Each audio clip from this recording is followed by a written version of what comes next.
내가 환난 중에 여호와께 부르짖었더니 내게 응답하셨도다. 여호와여, 거짓된 입술과 속이는 혀에서 내 생명을 건져주소서.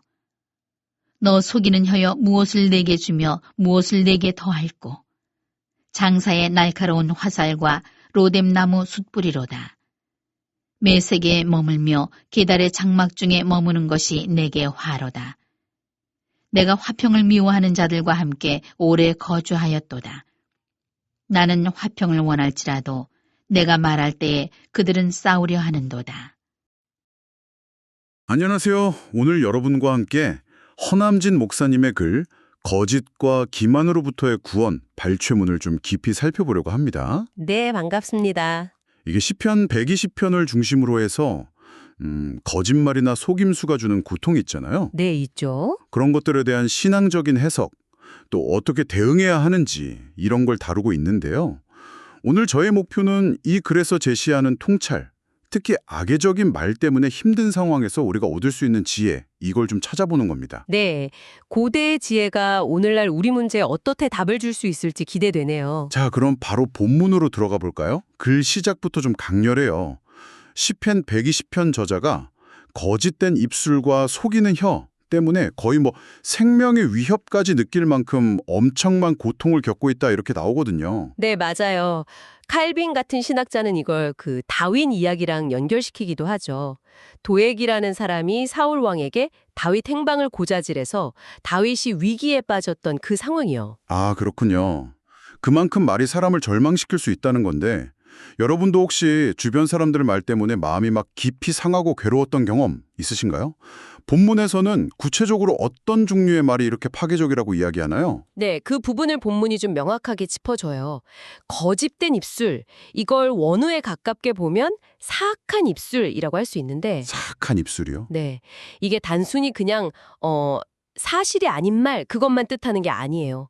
겉으로는 맞는 말처럼 들릴 수도 있는데 그 속뜻, 그 의도가 아주 악의적인 경우까지 포함하는 거죠. 아, 교묘하게 비꼬거나 나쁜 의도를 가진 진실 같은 것도요. 그렇죠. 시편 52편에 나오는 간사한 혀처럼 사람을 파멸시키려는 말, 그런 걸 의미합니다. 그렇군요. 그럼 속이는 혀는요? 속이는 혀는 예를 들면 다른 사람 공을 가로챈다거나 아니면 자기가 하지도 않은 일을 막 한 것처럼 꾸며서 이득을 보는 행위, 이런 걸 말해요.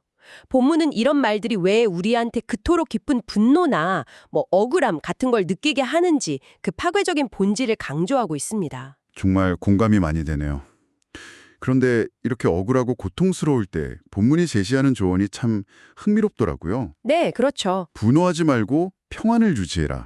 그리고 가장 빠르고 확실한 길은 하나님께 기도하는 거다. 이렇게 말하잖아요. 맞습니다. 내가 환난 중에 여호와께 부르짖었더니 내게 응답하셨도다. 이 시편 1절 9절을 인용하면서요. 근데 여기서 약간 놀라운 점은 때로는 우리가 막 대화로 오해를 풀려고 하거나 인간적으로 노력하는 게 오히려 상황을 더 꼬이게 만들 수 있다. 그러니까 차라리 기도가 더 나은 해답일 수 있다. 이렇게 제시하는 거잖아요. 네, 바로 그겁니다. 이게 우리가 보통 생각하는 방식이랑은 좀 다른 접근인 것 같아요. 그렇죠. 문제 해결의 주체를 사람이 아니라 하나님으로 옮기는 관점이니까요. 본문은 특히 이런 말을 해요. 만약 스스로 하나님 앞에서 숨길 죄나 잘못이 없다면 네. 그러면 사람에게 해결책을 구하려고 애쓰기보다 하나님께 직접 아뢰고 답을 구하라고 권하는 거죠. 아, 아무리 상황이 막 실타래처럼 얽혀서 도저히 풀 수 없을 것 같아 보여도 전능하신 하나님이 개입하시면 놀랍게 해결될 수 있다. 이런 강한 믿음이 바탕에 딸려 있는 겁니다. 하나님이 해결하신다는 믿음이군요. 그리고 거짓을 행하는 사람들에 대한 하나님의 입장도 아주 명확하게 밝힙니다.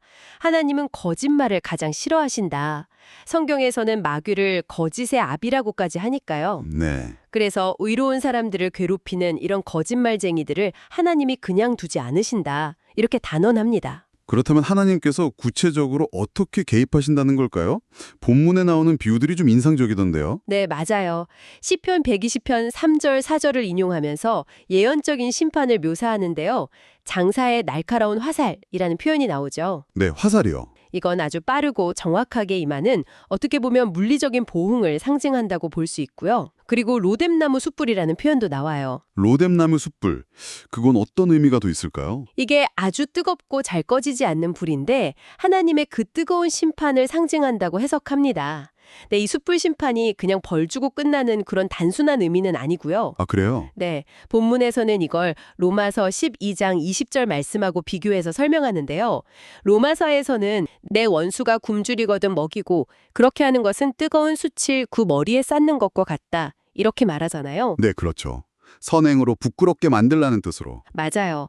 로마서에서는 선행을 통해서 원수가 스스로 양심의 가책을 느끼고 부끄러워하게 만드는 걸 숯불을 머리에 쌓는다고 비유하는데요. 시편 120편의 로뎀나무 숯불은 조금 다르게 해석해요. 하나님께서 직접 악한 자들에게 심판으로서의 숯불, 그리고 공적인 수치로서의 숯불을 내리신다는 거죠. 아, 그러니까 하나님의 직접적인 심판과 함께 모든 진실이 드러나서 사람들 앞에서 망신을 당하게 되는 것까지 포함한다는 거군요. 네, 그렇습니다. 결국 모든 진실이 밝혀지고 악인은 만인 앞에서 수치를 당하게 될 거라는 그런 의미입니다. 흥미로운 해석이네요. 직접적인 결과뿐만 아니라 그 명예에 대한 심판까지. 그렇다면 이 모든 논의를 통해서 본문이 우리에게 또 여러분에게 궁극적으로 전하려는 메시지는 뭐라고 정리할 수 있을까요? 핵심은 이거 같아요.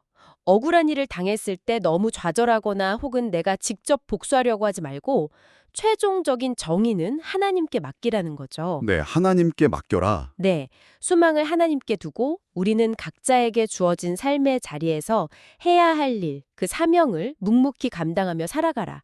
이런 권면으로 이어집니다.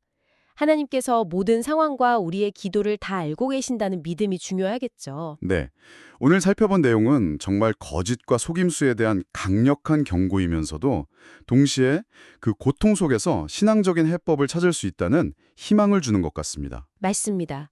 여기서 마지막으로 한 가지 좀 생각해 볼 점을 여러분께 던져드리고 싶어요. 본문은 분명 거짓말하는 자에 대한 궁극적인 하나님의 심판과 정의 실현을 약속하고 있잖아요. 네, 그런데 그 심판이 우리 눈앞에 현실로 나타나기 전까지 우리가 일상에서 크고 작은 어떤 기만적인 말이나 행동을 마주했을 때 말이죠. 전쟁은 하나님께 속했다는 이 믿음이 여러분의 그 마음속 반응 그리고 평정심을 유지하는 데 실제로 어떤 영향을 미칠 수 있을까요? 이 믿음을 가지고 오늘 하루를 살아간다는 것이 구체적으로 어떤 모습일지 잠시 한번 생각해 보시는 것도 의미 있을 것 같습니다.